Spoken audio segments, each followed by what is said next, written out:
Hello, Shoot here. I think I'll do a little video of this. Basically, I have a number of systems, nowhere near as many as some people. I've had to double them up now because I'm running out of space. Nowhere near as many as other people. But one thing I like to do is have the ability to turn things on and play it. But the problem is power. I've got a double socket over on the wall over there. Because not only have I got all the consoles to run, I've got things like the telly, the SCART switch, the OSSC, I've got lights, I've got a HDMI splitter down there, I've got other things as well. So basically this 6 plug extension cord powers things like the television, the SCART switch and things like that, and to make things run. But then what I need to do then is just turn on the one console and start playing. But the problem is how many consoles I've got? So I've got 1, 2, 3, 4, 5, 6, 7, 8, 9, and I've got things like Commodores 10, 11. There's both Commodores. Anyway, it's quite a lot. There's quite a lot of consoles. I've got Mega CD as well somewhere. I got a Mega CD recently. There it is. So I've got quite a lot. The problem is I don't have enough plugs. So I've got this one, and what I did is plug in the main ones I had and turned it on. So this extension here is actually plugged into the wall, so it's not going to overload. So what I would actually do is just turn on the one that I wanted to play and off I played. But what would sometimes happen is wouldn't want to play the Sega Multi-Mega. I'd unplug that and plug in the Xbox, and it didn't take long before the hours of wiring I did, making things nice and tidy, just got completely messed up, and I was back to like having just a mass knot of, oh yeah, I've got Xboxes down there as well. Got a mass knot of cables and stuff.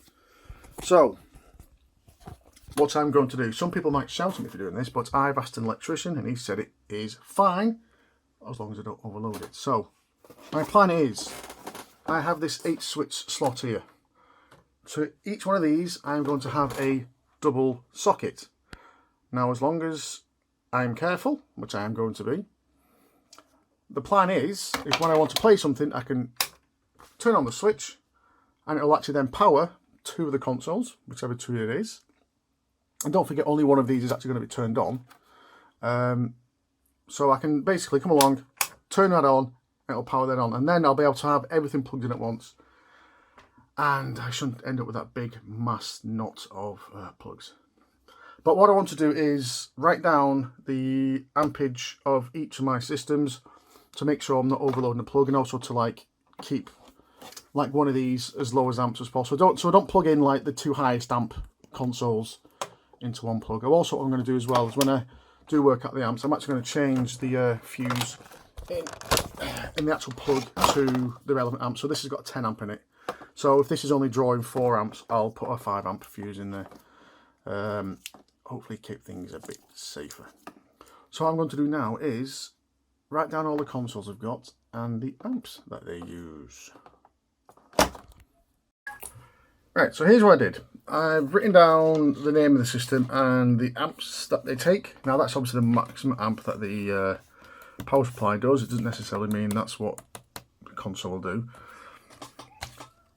What I didn't want to do is strain anything, so what I've tried to do is make sure they've all got a quite low ampage. So what I've kind of done is put the same, put like the highest one onto the lowest one. I wanted to do things like put the Sega Mega Drive and the Sega Mega CD on the same plug, but we all know what happens when you try and get, I mean 2 of those do not fit next to each other on these normal racks, so I've had to split it up a bit.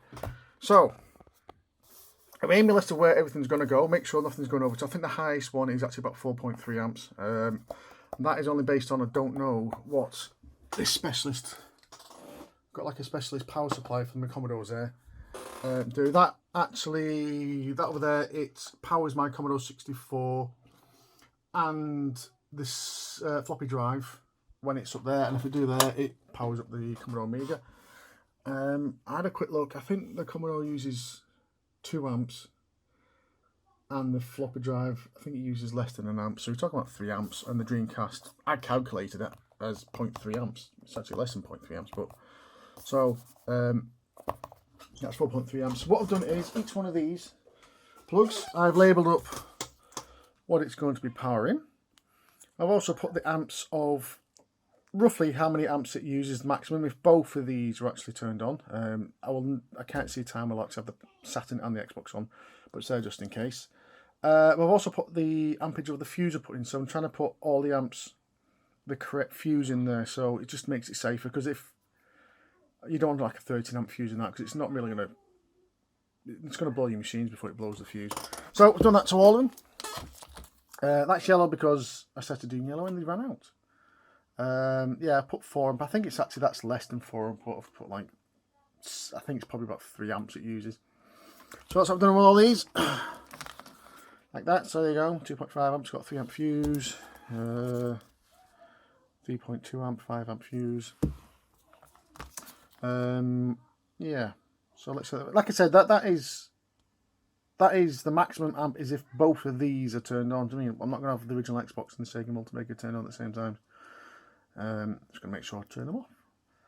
So I'm going to try and wire this up and see if it makes a difference. It makes all that under there tidier.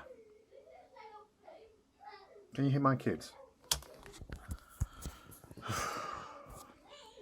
Anyway, let's see how it goes.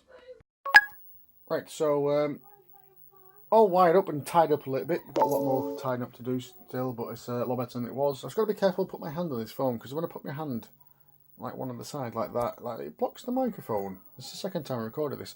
So the theory goes is if I want to play some Sega Mega Drive, which is that one, I just switch the switch, go to the Mega Drive, turn it on, and Mega Drive on this is number 3.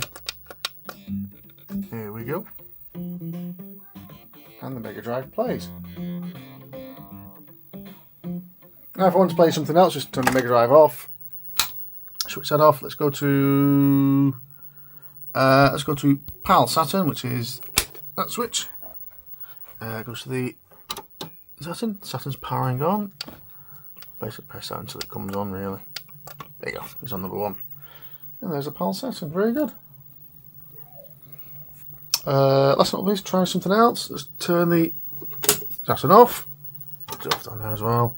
Let's do Step Down, which is the PC Engine. And the PC Engine shares the Sega Multimaker. There we go. And there is the PC Engine.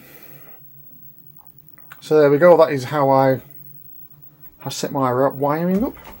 I'm going to do a little bit more tidying up, but I'm quite happy with that, because what was put me off, I wanted to play something. It was just a big massive knot of cables I had to go through to get something plugged in. So there we go. Thanks for watching, and I hope to have another video up soon. Bye.